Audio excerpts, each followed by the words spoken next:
Fréquence protestante.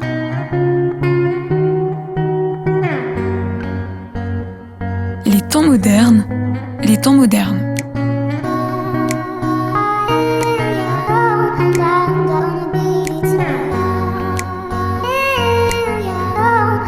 Laurence Roufouillet. Bonsoir à tous, bienvenue dans les temps modernes sur l'antenne de Fréquence protestante. On se retrouve une fois par mois pour cette émission qui vous invite à explorer les enjeux du nouveau monde. Notre ambition avec les temps modernes, c'est de vous apporter des éclairages d'experts et des approches éthiques sur tous ces sujets qui pourraient broyer l'individu si l'on y prenait garde. C'est déjà notre 4e numéro à l'aube d'une année que nous espérons meilleure, alors même que beaucoup de nos habitudes ont été bousculées ces derniers mois, cette dernière année. Le travail reste notre préoccupation principale, d'aucuns diront essentielle ou unique. Et aujourd'hui, je vous invite à envisager une approche un peu inhabituelle du travail quand on sait que l'étymologie de ce mot renvoie à un instrument de torture qui était réservé aux esclaves. Eh bien, nous allons nous intéresser aujourd'hui à la bienveillance au travail.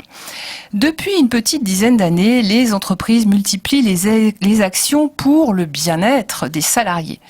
Alors, dans cette notion de bien-être assez vague, on va trouver un peu tout, du baby-foot à la conciergerie, en passant par le cours de yoga ou les apéros entre collègues, alors qu'ils ne sont plus possibles maintenant en vrai, mais qu'on fait par Zoom, organisés parfois par un Chief Happiness Officer. La qualité de vie au travail fait l'objet d'une semaine dédiée, au cours de laquelle des thèmes aussi structurants que les horaires, les conditions de travail ou l'équilibre vie professionnelle, vie privée sont abordés. En 2020, le télétravail était largement éprouvé, mais cette année a placé les collaborateurs des entreprises à une certaine distance de leurs managers. Alors comment garder le contact, comment rester efficace et bienveillant? C'est de tout cela dont nous parlerons ce soir avec nos invités que je vais vous présenter déjà très rapidement. Donc Juliette Tournant, qui est coach auprès de dirigeants et de managers et qui est l'auteur d'un des premiers ouvrages, si ce n'est le premier sur le sujet, mais ça elle nous l'expliquera tout à l'heure. Et puis Thomas Labouré, qui est fondateur et partenaire du cabinet Blooming Partners, c'est ça, je ne dis pas de bêtises. Très bien. Donc a priori, travail et bienveillance ne semblent pas rimer naturellement entre eux. Pourtant, l'ambiance de travail est un fort facteur d'attachement à l'entreprise. Mais la gentillesse est-elle compatible avec la recherche d'un résultat? Et suit-on plus facilement un manager qui est à l'écoute et reconnaissant? Bref, dans un monde du travail en pleine mutation, la bienveillance est-elle une stratégie gagnant-gagnant ou un utile coup de com'? Nous avons 1 heure et non pas 2 heures pour y voir clair. Et si vous en êtes d'accord, on va commencer avec vous, Juliette Tournant. Bonsoir. Bonsoir. Bienvenue sur notre antenne. Merci de me recevoir. Alors, je me tourne d'abord vers vous parce que, alors je l'ai dit tout à l'heure, vous êtes coach et vous conseillez à la fois des dirigeants et des managers, mais surtout vous êtes l'auteur d'un des premiers ouvrages qui est paru en 2007, je dis pas de bêtises, oui, et qui s'appelle La stratégie de la bienveillance. Alors, comment vous est venue l'idée de vous intéresser à ce sujet? Eh bien, c'est la bienveillance qui s'est imposée d'elle-même, puisque j'étais dans un cabinet de consultants qui avait gagné le plus gros contrat de son histoire, avec une grande entreprise. Waouh. Avec une prestigieuse entreprise de luxe, de mode. Qu'on ne citera pas. Et qui avait, qui voulait une formation sur la coopération pour ses 750 cadres, 4 niveaux hiérarchiques, tous métiers confondus. Et le cabinet avait gagné le contrat au bluff. Parce qu'à l'époque, on commençait à dire que la coopération était un gisement de performance, mais qu'est-ce que c'est exactement coopérer? La chose n'était pas très claire. D'accord. Quand le cabinet a bricolé des bouts de modules de management et que ça n'a pas plu, moi c'était un sujet qui m'intéressait depuis très longtemps puisque j'ai tellement changé d'école que la question de la coopération, pour moi, c'était déjà une question de cours de récré. Ouais. Et j'avais entendu, je m'étais laissée enseigner en 79, l'année où elle s'est produite, la recherche sur la théorie des jeux, dite dilemme itératif du prisonnier, gagnée par un russe naturalisé américain, un certain Anatole Rapoport, avec la stratégie la plus simple de toutes. Et comment gagne-t-il? Il gagne parce qu'il suscite la coopération de ses concurrents. Alors ça m'avait bluffé. Explosé. Je m'étais dit génial. Extraordinaire. Et ça y est, je vais avoir la clé des questions que je me pose depuis les classes primaires. Et malheureusement, le prof dit oui, mais en fait, on peut pas l'appliquer à la vie, ça marche pas. Ah. Donc j'étais restée très très agacée par ça. Et donc quand il y a eu ce défi de produire une formation à qu'est-ce que coopérer qui conviendrait à des cadres extrêmement différents, j'ai eu envie de retourner à cette source et plutôt que d'essayer de plaquer la stratégie d'Anatole Rapoport telle quelle, puisqu'en effet ça ne marche pas, d'aller voir quel est le système de force ou de valeur qui l'anime. Et là c'est devenu très simple, très lumineux. La première force ou valeur qui s'exprime dans la stratégie de Rapoport, je ne vais pas vous le raconter ici, ce serait trop long, c'est la bienveillance. D'accord. Mais elle ne marche pas toute seule. Elle est accompagnée de réciprocité de bienveillance. Donc bienveillance pour vous, aussi pour moi. Et ça, c'est important. Pour nous, aussi pour les autres. Et puis, il y avait une troisième force qui était la clarté. D'accord. Et et de fait, quand on se situe à cette conjonction, quand on est à la fois bienveillant pour soi, sa mission, sa fonction, sa personne, l'autre et les autres, et qu'on est clair, alors on suscite, peut-être pas toutes les coopérations, mais significativement plus de coopération qu'autrement. Et il restait, pour aller au bout dans la vie, à se demander que faire quand le terrain se dérobe à la croisée de ses forces, quand la solution bienveillante pour moi, toi, les autres, et claire n'existe pas. Eh bien, c'est le moment, plutôt que d'en lâcher une, d'en ajouter une quatrième, et c'est la force de la vie, et c'est la délicieuse liberté d'innover pour créer le terrain qui n'existe pas encore. Génial. Donc ça, c'est les 4 cadrans dont vous parlez. Hein. Finalement, on a un compas avec 4 directions. Le nord, la bienveillance, c'est le nord. C'est là. Oui. Elle indique la direction principale. Et les 3 autres, vous pouvez nous les redonner? La bienveillance, oui, au nord. Oui. Au sud, la réciprocité, oui, mais qui est comme un miroir qui renvoie la bienveillance. D'accord. Oui. À l'est, la clarté. D'accord. Non, à l'ouest, bon, c'est pas grave. À l'ouest, la clarté. Et de l'autre côté, quand c'est nécessaire, la liberté d'innover. Et coup de bol, la liberté d'innover, c'est quelque chose de très délicieux. Génial.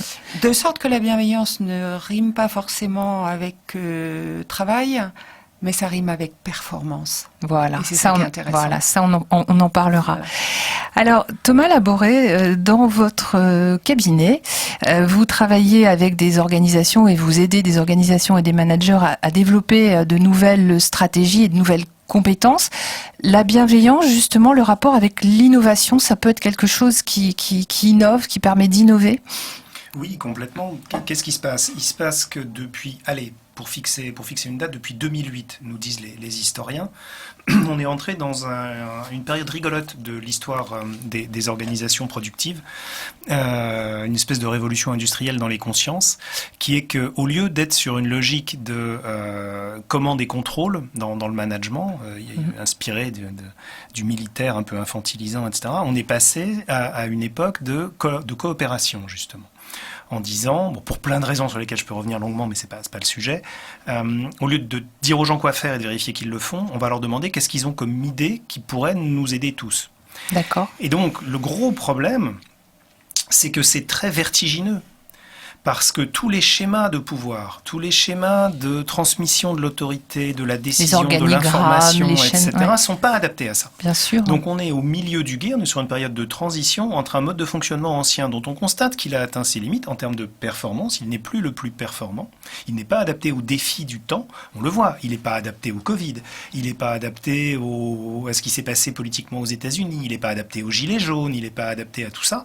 Tous ces phénomènes un peu incroyables qui se passent dans tous les sens. Je ne parle pas non plus de l'évolution des technologies, je ne parle pas de la transition écologique. Ces vieux modèles ne fonctionnent pas, mais quels sont les nouveaux modèles? On n'en sait rien, on est en train de les inventer. Et comme on les invente, on les essaye, et puis ils ne marchent pas, alors on en essaye d'autres, et voilà.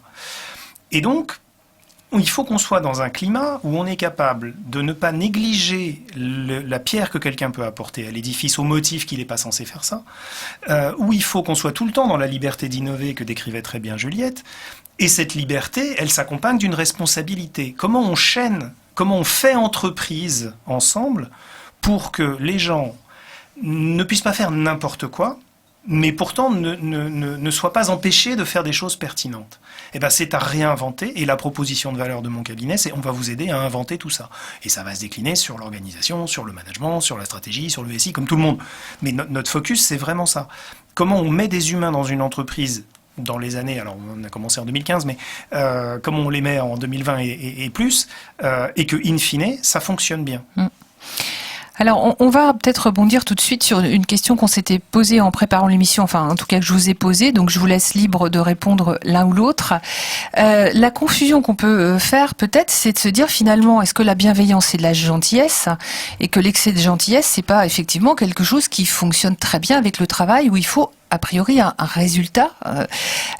Donc, est-ce que ça veut dire si on est trop gentil, ça fonctionne pas? Mais j'ai bien compris que la bienveillance, ça n'était pas de la gentillesse. Donc, qui se lance entre vous deux pour nous broder la différence entre ces deux termes? Alors, moi, je vais partir de l'étymologie des mots. Je trouve que c'est formidable. Une bonne façon d'être clair sur ce que les mots signifient. Gentil a une étymologie assez trouble, en fait, parce que d'un côté, ça a servi à dire, ça vient de gens, les gens, ça a à voir avec gens, generis, la génération, les gens, donc c'était les gens de la maison. Et puis les gentils, c'est devenu les gens qui sont pas comme nous, c'est-à-dire que pour les juifs, les goïs étaient des gentils. Et puis maintenant, d'ailleurs, on retrouve cette ambiguïté entre dedans et dehors, avec nous, pas avec nous, dans les deux sens dans lesquels on utilise le mot gentil. C'est le sens enfantin, et c'est le plus joli compliment qu'un enfant puisse faire à un adulte. Elle est gentille, il est gentil. Et puis, un sens un peu plus saignant, cinglant, qui est, ouais, il est bien gentil, mais... Ça veut dire laxiste. Ou faible. Mais la bienveillance a une étymologie complètement différente qui fait qu'elle est en réalité pas du tout sur le même registre. La bienveillance, ça vient de benevolentia en latin, bonne volonté. Alors moi, ça m'a pas suffi quand j'ai vu ça, parce que c'est un peu court pour l'instant. Je sais que l'enfer est pavé de bonnes intentions, donc ça me suffit pas. Et j'ai fait un peu de sémantique avec ce mot, la sémantique étant chère à Anatole Rapoport. Dans bienveillance, j'entends bien éveil. Oui. Et la veille, c'est un mot qui a deux facettes. Il y a la facette de la vigilance, par opposition au sommeil. Et il y a aussi la facette veille du concours, veille du match, veille de Noël, veille, c'est-à-dire le seuil de l'action. Et de sorte que la veille, ce sont tous nos états de conscience depuis l'éveil à un problème, par exemple, un problème à résoudre, jusqu'à l'entrée dans l'action. Et en préparation mentale du sport de haut niveau, on sait que quand on est complètement engagé dans l'action, il n'est plus de temps de penser. Là, par exemple, je parle, c'est plus le moment de penser. En revanche, l'action est le reflet de la veille. Donc si elle se prépare. Hein. Voilà. Donc si pendant la veille, entre le moment où je prends conscience d'un problème et le moment où j'entre dans l'action, je choisis par ma bonne volonté de veiller à ce qui est bien, alors je multiplie mes chances que l'action tombe bien. Donc c'est tirer le meilleur de chacun. C'est lui permettre. C'est pour chacun tirer déjà le meilleur de soi-même. Moi, je pars déjà de ça, c'est-à-dire que se rendre bienveillant, parce que personne n'est bienveillant en permanence. Faut être tolérant avec soi là-dessus, mais se rendre bienveillant quand on s'aperçoit qu'on ne l'est pas, c'est le meilleur service qu'on puisse se rendre et qu'on puisse rendre à la coopération, donc aussi aux gens autour de soi. Alors justement, est-ce qu'il est permis ou est-ce qu'il n'est pas un peu étrange d'associer pour le coup bienveillance et stratégie? Il y aurait donc une stratégie de la bienveillance, donc quelque part ce serait un petit peu un coup monté. Alors je continue là-dessus puisque c'est le titre de mon livre, Thomas. Évidemment. Mais Thomas nous donnera des exemples. Avec joie. Alors oui, on m'a beaucoup dit ça. On m'a beaucoup dit quand le livre est sorti en 2007, me dit c'est un oxymore. C'est un oxymore. La bienveillance, ça doit être gratuit et spontané. Oui, la bienveillance commence gratuite. La bienveillance de la mère pour son enfant est spontanée. Heureusement. C'est de l'ordre du don, du coup. Du coup, c'est de l'ordre du don. Voilà. Donc, super, elle nous est donnée. Mais qu'est-ce qui nous interdit de la faire grandir un peu plus que de son état initial ? Si j'estime que la bienveillance doit être cantonnée à la gratuité, ça veut dire que chaque fois qu'il y a quelque chose qui m'intéresse, je dois la bannir. Oui. Dans ce cas, si je suis intéressée, je deviens forcément odieuse, malveillante. Malveillant. Elle est spontanée, mais est-il interdit de l'emmener un peu plus loin qu'elle ne vient spontanément en la choisissant ? Et puisqu'il y a bonne volonté dans bienveillance, qu'est-ce qui interdit de vouloir être bienveillant, d'en faire un acte de volonté, surtout si cet acte de volonté est bon pour soi, l'autre et les autres. Donc c'est gagnant-gagnant. Donc c'est gagnant-gagnant. D'accord. Et c'est pour ça que c'est la stratégie de la bienveillance, c'est-à-dire que votre bienveillance spontanée, gratuite, naturelle, vous l'avez, vous n'avez pas besoin, Formidable. vous avez besoin de personne Oui. pour ça. Mais si vous voulez la faire grandir, si vous voulez la faire rentrer dans ce qui vous passionne, qu'elle prenne plus de place dans vos vies, là il faut commencer à réfléchir, à la structurer un petit peu. Ouais. Alors, autre question, peut-être plus pour vous, Thomas. De temps en temps, on est tenté de se demander aussi, est-ce que pour certaines entreprises, cette démarche sur la bienveillance intégrée dans des organisations qui existent déjà, est-ce que ça serait pas de temps en temps un petit coup de com' quand même ? Est-ce que ça servirait pas finalement à la bonne image, ce qu'on dit le goodwill, à la bonne réputation de l'entreprise ? Non, je pense pas du tout, parce que ce qui est important dans ce que dit Juliette, c'est que justement, c'est une démarche calculée. Donc, si on la fait strictement pour l'affichage, ça va se voir immédiatement que c'est complètement falsifié, fallacieux, et ça va plutôt avoir un effet négatif. En revanche, si on l'applique intelligemment, on va en mesurer les effets positifs. Donc on a plutôt intérêt à y aller résolument qu'à y aller en faisant semblant.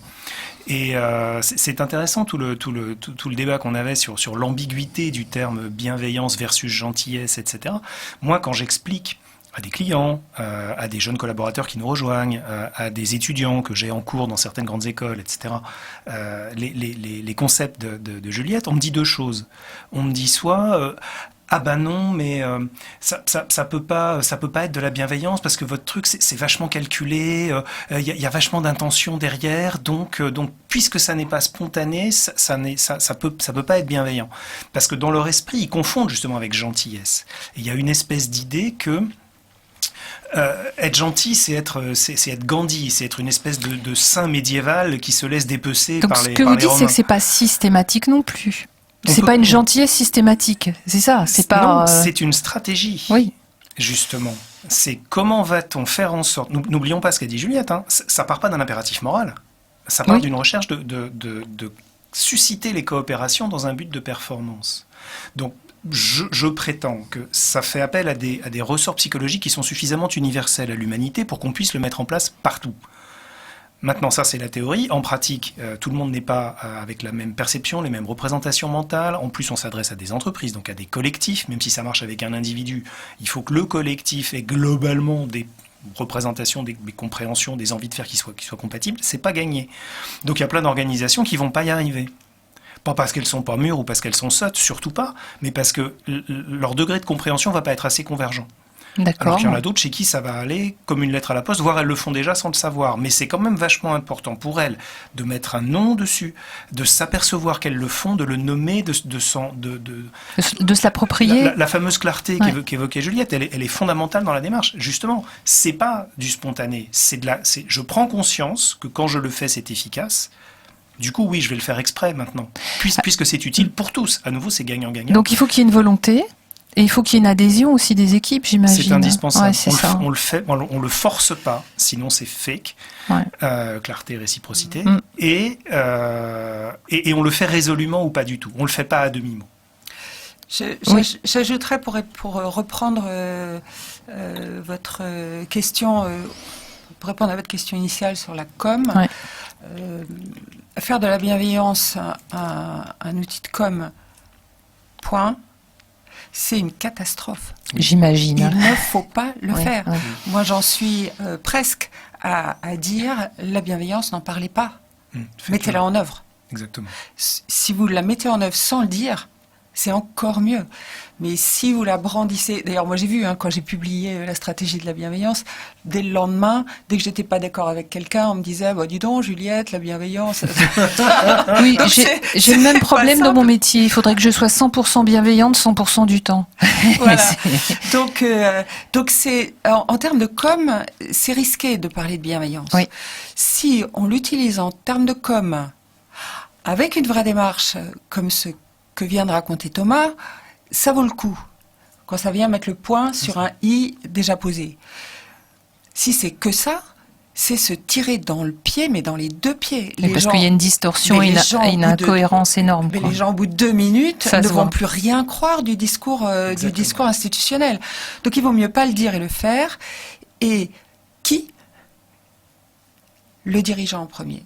Et quand Thomas disait il y a des structures où ça marche et des structures où ça marche pas, pour moi le critère déterminant, c'est est-ce que le pilote, est-ce que le skipper le veut et le met en œuvre le premier. Ça dépend vraiment, le point de départ est là.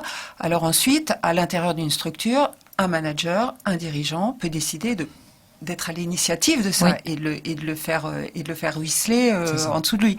C'est difficile de le faire remonter. Est-ce qu'on pourrait en quelques mots dire quels sont finalement, alors on a compris les 4 cadrans, mais dans la bienveillance par exemple, on va trouver l'écoute, le droit à l'erreur. Quelles sont un peu les caractéristiques? Alors ça dépend des organisations, quels sont les mots qui résonnent et qui s'accordent, si je puis dire, avec la bienveillance? Ça se traduit... Moi, je dirais que la bienveillance ne peut pas être encapsulée dans une action. Oui. C'est un peu comme coopération, d'ailleurs. Au départ, quand a commencé cette histoire avec la coopération, on demande aux gens c'est quoi la coopération. Ils disent en général l'écoute. Ah bah oui, mais aussi la prise de parole. Ça suffit. Si tout le monde écoute, il n'y a pas de coopération. La bienveillance, c'est ça. C'est qu'est-ce qui est à l'instant même, bienveillant pour toi, moi, les autres. Et parfois, ça peut être des prises de parole qui sont fermes. Ça peut être parfois... Donc, un recadrage peut être bienveillant. Mais oui, bien sûr. Mais il doit être bienveillant. C'est-à-dire que s'il est pensé avant d'être mis en œuvre, s'il est pensé... Et non pas sous le coup de la colère ou de l'agacement. Mais vraiment quelque chose qui va être structuré, par exemple, de la part d'un manager. Oui, mais une colère ou un agacement peut être bienveillant si il est très bref, par exemple. Oui. Vous avez passé le message, c'est clair, c'est net, et vous en rajoutez pas, vous défoulez pas en plus sur la personne, mais quelqu'un qui n'aurait pas entendu avec le volume à 1, le volume à 2, le volume à 3, peut-être vous mettez le volume à 7, mais pas long. Pas longtemps. D'accord. Et réciprocité, si vous observez où en est l'autre, vous savez à quel moment vous arrêtez. D'accord.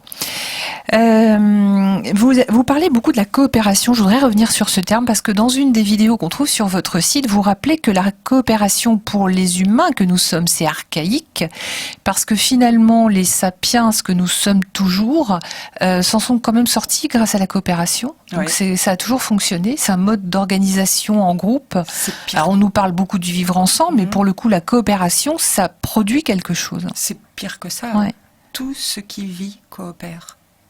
Dès l'algue verte et la chlorophylle qui se rencontrent pour former le lichen qui produira les végétaux, tout ce qui vit coopère à l'intérieur des espèces et entre les espèces. Après, pour nous, la difficulté, c'est que... Alors, nous, on est les champions de la coopération, les humains. C'est comme ça qu'on est arrivé là où on est. Développé. Mais la difficulté, c'est que les principes de coopération sont un peu moins programmés installés dans nos programmes génétiques. On a plus de liberté, donc à nous de choisir, ce qui nous donne une obligation. Et donc, c'est plus difficile. Oui, dans une époque comme la nôtre, c'est important peut-être de rappeler qu'on a besoin des autres, qu'on travaille avec les autres. Alors quand on est en télétravail, ça vous est arrivé, là, cette année, de conseiller justement comment on arrivait à maintenir tout ça dans une période où les gens sont distanciés, où ils se Zoom, ils se Teams, ils se Skype. Mais ce qui est important de garder à l'esprit dans cette stratégie de la bienveillance, c'est qu'une stratégie, par définition, elle a un objectif stratégique. On ne va pas faire de la bienveillance parce que c'est sympa ou parce que c'est différenciant, ce qui reviendrait à votre idée de com. On vise on l'avait dit, la performance, on vise quelque chose. Nous, je ne dis pas que c'est ça qu'il faut faire, mais nous, dans ma boîte, chez Blooming Partners, quand on met en œuvre la stratégie de la bienveillance de Juliette, on commence par poser quel est le bien commun. Quel est ce bien que nous voulons? Ouais. Et c'est pas forcément le dirigeant a décidé que. C'est quel est notre bien commun et donc qui est le commun? C'est les collaborateurs, mais c'est aussi les managers, mais c'est aussi les clients, c'est l'écosystème. Qu'est-ce qui est bon pour l'écosystème? Et une fois qu'on a fixé cet amer-là, comme on dit en navigation, c'est par rapport à ça, par rapport à ce cap-là qu'on va se positionner. Et donc après, les modalités présentielles, distancielles, etc. vont se mettre en place toutes seules parce que si on a un doute, on dira oui, mais est-ce que ça sert ce bien commun? D'accord. Donc c'est le juge de paix, c'est ça, c'est le bien commun, c'est ce qui va permettre de faire il le n'est truc. pas figé, il peut évoluer au fil du temps, on peut le reconsidérer différemment, on peut le formuler différemment pour que des personnes qui ont des registres sémantiques ou des représentations mentales différentes le comprennent chacune à leur manière, etc. Mais il faut bien qu'il y ait un bien commun qui fonde ce vers quoi nous convergeons. Et c'est ce bien que nous défendons. C'est pas le mien, c'est pas le tien, on n'est pas en opposition, c'est ça que nous défendons parce que c'est plus grand que nous. C'est au service du bien commun. À quelque chose qui m'intéresserait moi parce que ça n'est pas dans le bien commun. En revanche, je peux te demander de renoncer parce que tu ne sers pas le bien commun, etc. Je peux ne pas me faire déposséder du bien commun, cette fameuse idée de ne pas oublier la bienveillance envers soi-même, parce que la bienveillance, elle est universelle ou elle n'est pas. Si je ne suis pas bienveillant envers toi, si je me laisse bouffer, si je suis un pigeon, je ne suis pas bienveillant. Je suis en train de fouler aux pieds la bienveillance envers moi-même. Je ne suis donc pas bienveillant. Je ne veux pas le bien commun. Je veux esquiver le conflit, je veux paraître sacrificiel, je veux te faire un cadeau parce que derrière tu m'en seras redevable. C'est du calcul, mais c'est pas de la stratégie de la bienveillance. C'est un jeu, mais c'est pas de la bienveillance. Ou une lâcheté. Ou une lâcheté. Il y a souvent en management la confusion entre la lâcheté de management et la bienveillance. Or, la lâcheté de management, ça a des conséquences catastrophiques pour le manager d'abord, qui se déconsidère, et pour son entourage, pour ses collaborateurs, pour les services associés, pour sa hiérarchie. Ne pas dire à un collaborateur qu'il n'est pas à sa place, pour éviter de le mettre en désaveu professionnel et machin, c'est lui garantir de la souffrance professionnelle sur le long terme. Donc c'est bienveillant que de lui dire, alors il faut trouver la manière Après, il y a la forme, l'interlocuteur, la capacité qu'il l'entende, qu'il dise, ah oui c'est vrai, pardon, tu m'as fait un cadeau, tu m'as évité une erreur. S'il ne comprend pas ça, évidemment qu'il va le vivre mal. Mais si tu me dis là où n'est pas ma place et là où est ma place, parce que tu me dis quelles sont les qualités que j'ai et dont je n'avais même pas conscience, alors là, je te remercie, manager. Et là, je peux évoluer. Vous nous écoutez depuis presque une petite demi-heure déjà dans les temps modernes sur Fréquence Protestante. Aujourd'hui, on parle de bienveillance au travail avec nos deux invités. D'une part, Juliette Tournant, donc vous êtes coach de dirigeants et de managers et auteur de la stratégie de la bienveillance. Et Thomas Laboret, vous êtes fondateur d'un cabinet de conseil qui s'appelle Blooming Partners et dont on parlera du type d'action aussi que vous mettez en place tout à l'heure. On parlait juste avant la pause musicale, justement, de la place du manager, de la manière de transmettre les informations, de recadrer, de tirer le meilleur au service du bien et de l'objectif commun. Pour autant, quand on est manager, est-ce qu'il n'y a pas des moments où on se dit, mais c'est encore une corde de plus à mon arc et peut-être du temps et quelque chose à ajouter? Et puis, est-ce que tout le monde a des appétences pour ça? Qu'est-ce que vous en pensez? C'est la bonne question. Ouais. Le manager est probablement, le middle manager, le manager intermédiaire est probablement la catégorie hiérarchique ou socio-professionnelle qui a le plus souffert en termes de souffrance au travail depuis ces dernières années. Parce que justement cette accumulation de modifications profondes de la réalité du travail, des attentes des collaborateurs, des attentes des clients, des attentes des investisseurs, etc., c'est sur lui qu'elle se reporte. Ses collaborateurs lui disent « mais je comprends pas, tu nous relayes des ordres qui viennent d'en haut, ça part dans tous les sens, t'es une espèce de je sais pas quoi, d'espion, de gestapistes, de vendu. Et voilà, c'est ça, tu es l'œil de la tyrannie. Et puis pour les dirigeants, c'est bon, écoute, je t'ai expliqué en quelques mots les grandes lignes stratégiques, donc tu te débrouilles pour appliquer ça à tes collaborateurs, voilà, très bien. Puis alors, comme il faut être performant, on n'a pas le temps de te former, de t'outiller, donc tu te débrouilles. Tu te débrouilles avec les outils que tu avais quand tu as été promu il y a quelques années. Ça doit bien te faire un peu d'usage. Débrouille-toi. Donc le niveau de pression, de charge mentale, d'inquiétude sur est-ce que c'est moi qui suis mauvais ou est-ce qu'objectivement c'est très difficile ce qu'on me demande, enfin le niveau de solitude, d'isolement est terrible. Et donc, à mon avis, le juge de paix, c'est celui que vous avez évoqué, qui est le bon, qui est l'appétence. C'est finalement tout ce qu'on me propose de faire, et la sociocratie, et le design thinking, et le user-centric, et tous les grands mots du management, et l'entreprise libérée, et le On en rit 3.0. nous-mêmes. Bon, tous ces trucs-là, ok, super, c'est l'impératif catégorique, mais en même temps, si moi, je sais pas le faire, je le comprends pas, je le sens pas, c'est pas moi, peut-être que c'est pour le coup l'intérêt global de la boîte, mais est-ce que c'est à moi de le porter? Parce que je vais mal le porter. Et donc c'est être bienveillant envers mes collaborateurs, mes dirigeants et l'entreprise que de dire je ne m'y oppose pas, mais je peux pas le faire. Si on est sur une logique de consentement versus de consensus, qui me paraît très important dans la logique de bienveillance, ça peut être important qu'on y revienne. Oui, je peux avoir consensus sur le fait que c'est une bonne idée, mais je peux pas moi consentir à le faire parce que je suis pas en état de tenir cet engagement. Donc peut-être faut-il réorganiser, parce que c'est pas forcément une question hiérarchique, en l'occurrence c'est pas une question de Non, pouvoir. pas du tout, c'est une question de Mais personne. peut-être peut-on réorganiser les Ouais. choses pour que je sois pas en charge de ça. Je suis Ouais. simplement en train de dire oui, c'est une très bonne idée, mais ça peut pas être une idée que moi je porte. Et je ne renonce pas pour autant à mon autorité managériale. D'ailleurs, ça serait être bienveillant que de se rendre compte. Mais exactement. Ça a du sens. Oui, les managers, leur première réaction, c'est de demander qu'il y ait de la bienveillance envers eux. Mais oui. Enfin, oui, Là-dessus, naturellement. tout le monde est d'accord. Donne-moi de la bienveillance avant de me De demander m'en d'en demander. donner. Oui. Est-ce que tout le monde alors, ça ne retire rien à tout ce que vient de dire Thomas. Certes, non. Certes non. Est-ce que tout le monde a de l'appétence pour ça? Moi, j'ai une expérience un peu différente puisque je suis plus en coaching individuel j'ai adoré coacher à tous les niveaux hiérarchiques. Donc j'ai coaché aussi des middle managers. J'ai même coaché un jour un technicien qui était désespéré par je ne sais plus. Et je n'ai jamais rencontré un seul middle manager ou dirigeant qui, mis en face d'une option qui serait bienveillante pour lui, l'autre et les autres, n'en veuille pas. Ah oui. En fait, la difficulté, c'est que la bienveillance qui marche, vraiment, ça fait longtemps que ça fait longtemps que je suis sur le coup, et je me suis vraiment toujours aperçue que la bienveillance qui marche, c'est celle qui est alliée à la réciprocité et la clarté. Ouais. Or, ça, c'est une abstraction. Et on ne peut pas demander à un middle manager d'être en plus le roi de l'abstraction. Il n'est pas là pour ça. C'est pour ça que c'est aux dirigeants qui, eux, ont des grandes capacités d'abstraction, de prendre l'initiative et de mettre ça en œuvre et de se comporter le plus souvent et le plus longtemps possible au centre de ses forces. Et alors, pour la hiérarchie en dessous, c'est être managé, c'est recevoir un enseignement concret, pratique, pragmatique de management tous les jours. Les managers reproduisent le management qu'ils ont reçu. Donc il y a une théorie du ruissellement. Donc il y a bien une théorie Oui, du oui, ruissellement, oui. et Oui. c'est bien à ceux qui ont la capacité d'abstraction d'embrasser ça s'ils veulent envoyer leur entreprise dans une performance et une coopération avec eux, que leur laisser aller. Un laisser aller facile, hein. Quand on a le pouvoir, c'est facile de se laisser aller. C'est là que c'est difficile.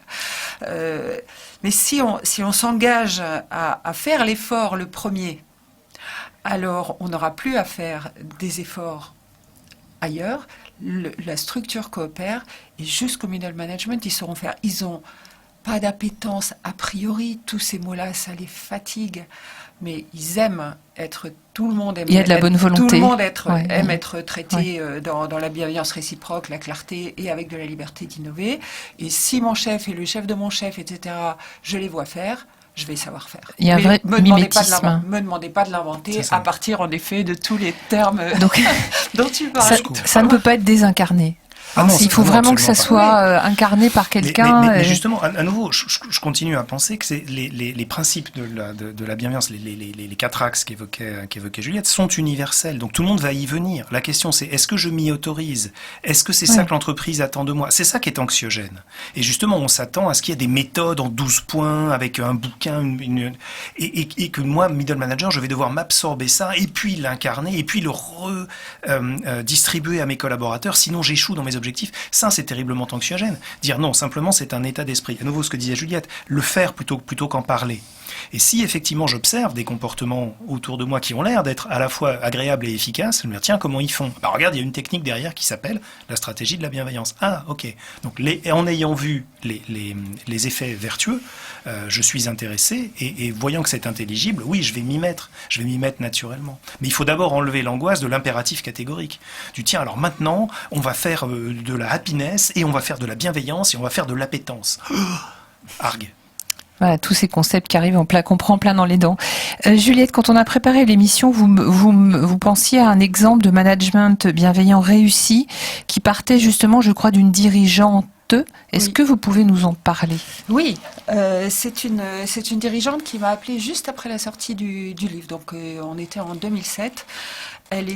Son entreprise était en grande difficulté. Il y avait eu elle fait des fromages sur le haut plateau du Cosméjean. Et il y avait eu un problème avec l'eau, de l'adduction d'eau. L'eau n'était pas vraiment potable. Mais elle rendait les fromages, elle était incompatible avec la fabrication des fromages. Et elle a mis 6 ans à découvrir d'où venait le problème, après avoir fait nettoyer sa fromagerie de fond en comble, etc. Quelle était la bactérie? Et 2, à obtenir que l'adduction d'eau change l'eau qu'elle lui envoyait. Donc l'entreprise était alors à genoux et normalement, elle aurait dû fermer. Raisonnablement, elle aurait dû fermer. Mais elle avait créé sa fromagerie parce qu'elle était arrivée là, jeune mariée, et qu'elle avait vu que l'école du village, sur ce haut plateau avec donc 44 000 hectares, 1,3 habitants au kilomètre carré, l'école du village était sur le point de fermer, faute d'enfants, c'est-à-dire faute de famille. Et elle s'était dit qu'elle voulait que ses enfants, bienveillance pour elle, aillent à l'école du village et pas à 3 heures de quart de là. Et 2, bienveillance pour elle, qu'elle avait envie de faire des choses. 3, et ça c'était bienveillance pour le pays, qu'elle allait créer de l'emploi. Elle crée une fromagerie pour utiliser le lait de brebis de la famille de son mari. Des producteurs locaux. Et des producteurs locaux. Et nous avons travaillé ensemble, alors au téléphone, c'est loin, pendant de manière plus intense à un moment, puis nous continuons de nous parler régulièrement. Et ce qui est absolument passionnant, c'est que c'est une dirigeante qui a vraiment embrassé la stratégie de la bienveillance complètement. C'était lié, en même temps, moi c'est vrai que j'ai aussi les clients que je mérite, c'était lié au point de départ de sa vocation. Elle a eu à renégocier le prix du lait. Et là, c'est plus seulement la bienveillance envers les salariés. Là, on n'est plus du tout dans la gentillesse, on est d'accord. On voit bien qu'il faut autre chose. Ah bah, il faut autre chose. C'est du sérieux. Ouais. C'est pas les salariés là qui sont en cause. Mais enfin, les éleveurs qui lui livrent le lait, c'est des gens qui sont au travail. Il y a des incidences pour beaucoup de personnes autour. Voilà. Donc elle sent qu'il va falloir le renégocier. Elle aurait pu aller voir les éleveurs l'un après l'autre, commencer par le plus fragile, lui serrer un peu le kiki, aller voir le un peu moins fragile, lui dit l'autre, il m'a donné ses conditions, enfin le truc malin.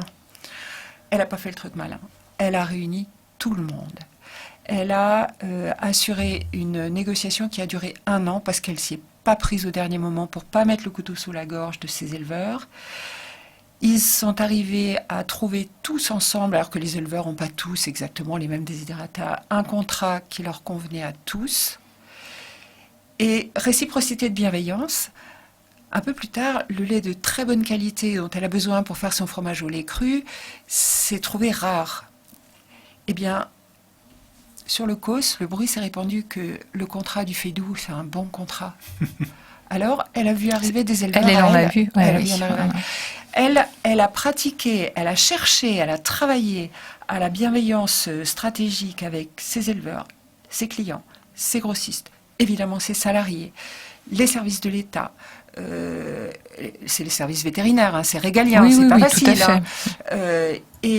Aujourd'hui, elle a réussi à repeupler son village, au point même que son fils qui vivait au Canada, à Vancouver, et qui rêvait d'une île sublime où s'installer comme architecte, où il est déjà architecte, s'est dit non finalement.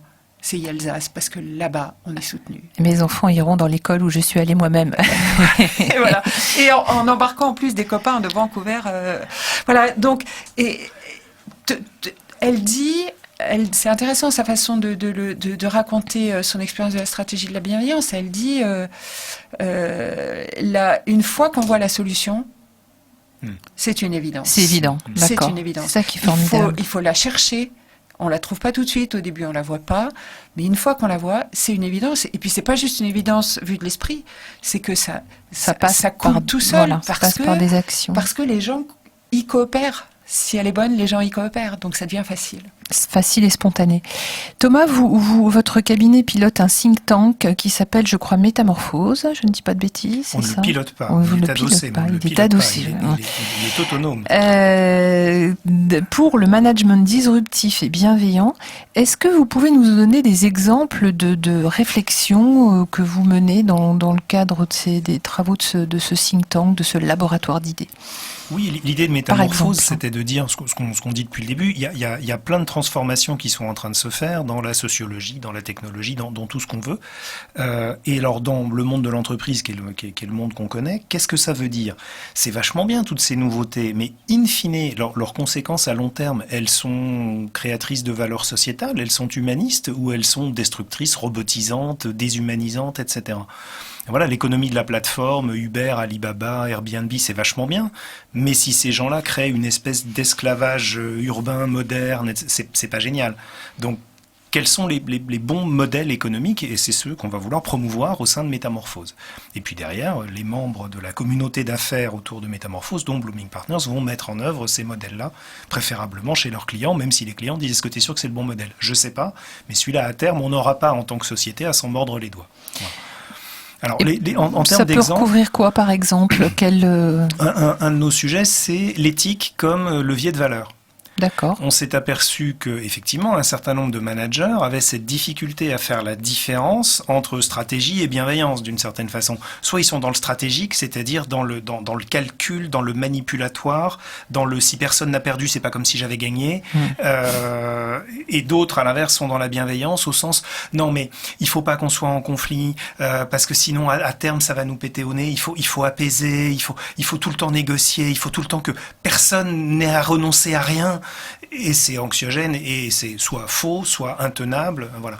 Donc comment on arrive à naviguer et à trouver des repères de management qui font qu'on crée bien de la valeur collective, donc dans cette logique d'écosystème que décrivait très très bien Juliette à l'instant avec son exemple de fromage où il y a les services de la mairie, l'école, tout le monde, c'est par l'éthique. Donc l'éthique, c'est l'absence d'effets pervers, c'est la réalité du consentement, c'est l'absence de différence de traitement entre différentes parties prenantes, etc., etc. Donc c'est des éléments qui gravitent autour de la bienveillance, qui ne sont pas directement dans la stratégie de la bienveillance, mais il est évident qu'introduire la stratégie de la bienveillance au milieu de tout ça va permettre de réguler les choses. Donc c'est un des sujets de recherche de Métamorphose sur l'année écoulée, par exemple. D'accord. Tout à l'heure, j'évoquais d'autres notions qui sont très répandues, voire galvaudées dans les entreprises. On parlait de bien-être au travail, de qualité de vie au travail. On parle parfois de RSE. On voit que les entreprises s'engagent aussi sur ces voies-là. On a l'impression que la bienveillance, c'est plus que ça, c'est plus de hauteur. Comment on pourrait faire un peu des distinctions, parce que ça devient un peu confus. Alors, il y a tout ça dans choses. Un vaste champ un peu du bonheur au travail, comme si, voilà, c'est. Et une fois de plus, j'y mets des guillemets dans mon intonation parce que on sent bien que on est un peu mal à l'aise avec ça. Comment on peut faire? Il y a des mots clés dont on ne sait pas très bien ce qu'ils recouvrent, comme le bonheur. Ouais. Je fais partie des gens qui disent, avec quelques autres dans l'innovation managériale, qu'on va déjà travailler sur le plaisir au travail, c'est-à-dire est-ce que je suis en train de m'ennuyer comme un rat mort ou est-ce qu'au moins c'est vaguement stimulant. Après, le bonheur, mon Dieu, c'est philosophique. Là, c'est peut-être pas le monde du travail. Après, il y a des choses qui sont normatives. On parle de RSE, on parle de QVT, tout ça, ça se mesure. Il y a des normes, il y a des critères. Voilà, on est capable de se mettre une note. Mais derrière, si on hack le système pour avoir une bonne note, ça ne veut pas dire que derrière ça aura quelques conséquences que ce soit. C'est là, à mon avis, mais Juliette va me corriger, qu'intervient... Vous complétez, elle ne vous corrigera jamais, voyons quelle horreur. C'est là qu'intervient la stratégie de la bienveillance, qui est le fait de dire, bon, moi j'imagine qu'en faisant en sorte que l'épanouissement des uns soit au service des autres, et tout ça dans la réciprocité, j'imagine que ça doit bien, in fine, créer de l'efficacité, créer de la performance, simplement parce qu'on va passer moins de temps à faire les choses à reculons, donc pas bien, à rattraper les bêtises des autres, à s'engueuler, etc. Donc comment j'introduis quelque chose de volontariste, comment j'introduis une stratégie de la bienveillance dans tout ça? Juliette, vous avez envie de compléter et non pas de corriger. Je vais te corriger. Ah oui. C'est une autre émission. Alors, pour l'expérience que j'en ai, Oui. mon expérience personnelle et celle de mes clients, quand ils trouvent et exercent la solution de bienveillance stratégique, ils s'éclatent. Et ben voilà. Ils trouvent le plaisir au travail dont tu parlais, Thomas. Quel beau slogan. Et il y a un moment de joie au moment où la solution, rien qu'à la conception de la solution, et puis un moment de joie quand Ça pétille, hein. il me raconte comment ça s'est passé, comment ça a pris, comment ça a régi. Ils sont émerveillés par leur entourage. Le dirigeant ou le manager qui s'engage dans la stratégie de la bienveillance, personne ne peut prétendre y être engagé tout le temps, mais au moment où il s'y engage, il va à la rencontre d'être émerveillé par son entourage. De sorte que, moi je trouve qu'on peut parler de bonheur, on peut parler de bonheur au sens étymologique, vous me connaissez maintenant. Bonne heure, bonne chance, ça augmente les chances, et de bonheur au sens de vrai moment de bonheur, de kiff, Mais On dit de flow en ce moment, j'ai cru. le flow, absolument, c'est un terme de Mihaly, Csikszentmihalyi. la zone, on appelle ça aussi dans la zone. Mais les sportifs de haut niveau le savent très bien. Absolument. On n'y est pas Absolument. toujours. Ouais. Alors, cette histoire de bonheur au travail, plus on nous parle de bonheur au travail, moi, plus j'ai mon petit cœur qui se serre, parce que ça donne l'impression qu'il faut, pour revenir à ce que vous disiez tout à l'heure, il faut être C'est heureux une au travail. injonction, une C'est injonction au bonheur. Ça, c'est Ouais. encore un truc en plus. Ouais. Alors que le travail, parfois c'est dur, parfois c'est lourd, parfois c'est fatigant, parfois... Donc, oui, il peut y avoir plein de bonheur dans le travail.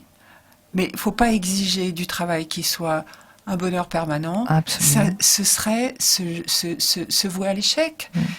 Non, c'est pas toujours le bonheur, mais ça peut l'être plus souvent, plus fort et plus longtemps. Donc ça, c'est déjà pas mal. Le sentiment de satisfaction aussi, hein. Ouais. Vous parliez de plaisir, C'est ça, mais On disait que la stratégie de la bienveillance était au service de la performance. En tout cas, elle produit de la performance. Je ne sais pas si elle est au service, mais c'est un des effets qu'elle produit. La performance, ça se mesure. Et on a dit deux choses qui sont importantes en termes d'indicateurs de performance de la bienveillance. C'est premièrement ce côté entraînant. Les gens la reconnaissent spontanément sans forcément la nommer, sans l'intellectualiser, mais ils la reconnaissent et ils se joignent et donc on crée la coopération de fait. Et puis ce côté jubilatoire, effectivement, que Juliette décrit très bien, où quand on est dedans, on le sent, on le sait et c'est agréable et on le rayonne et on le dit aux autres. Et voilà, ça c'est deux critères qui ne peuvent pas se falsifier. À la différence de remplir une grille de comment on dit, de Great Place to Work et de RSE et de je sais pas quoi. Qui sont pas mal en soi. Hein, qui sont très bien. Mais qui sont des illustrations finalement aussi de ce qui peut se faire, mais c'est pas exclusif de mettre en place, d'autres choses. Je crois que Thomas dit vraiment les choses quand il dit que c'est bien quand c'est un moteur, pas quand c'est la finalité. C'est-à-dire que si ma place à Great Place to Work, qui est un label, qui est un une classement, enquête, oui, avec un audit interne. Oui. Si c'est un moteur, c'est génial. Si c'est une fin en soi, alors on risque les falsifications qui vont tordre le bras dans le dos des gens pour et décrédibiliser la démarche qui est vertueuse. Absolument. Pour avoir effectivement du résultat. Thomas, quel conseil vous donneriez à une organisation qui voudrait rentrer justement, faire de la bienveillance dans son management un cheval de bataille? Qu'est-ce qu'il faut faire en premier? Ne me dites pas venir vous voir, mais... Non, jamais. Et même pas acheter les livres de Juliette, parce que j'imagine que s'ils parlent de bienveillance, c'est déjà qu'ils l'ont sur leur radar. La première question que je poserais, c'est pourquoi? Qu'est-ce que vous en attendez? Quelle est la finalité? Quel est votre moteur? Qu'est-ce que vous en espérez? D'accord. Parce que c'est ça qui va colorer, qui va donner la saveur de toute la démarche. On parlait de l'exemplarité du dirigeant, elle est absolument fondamentale.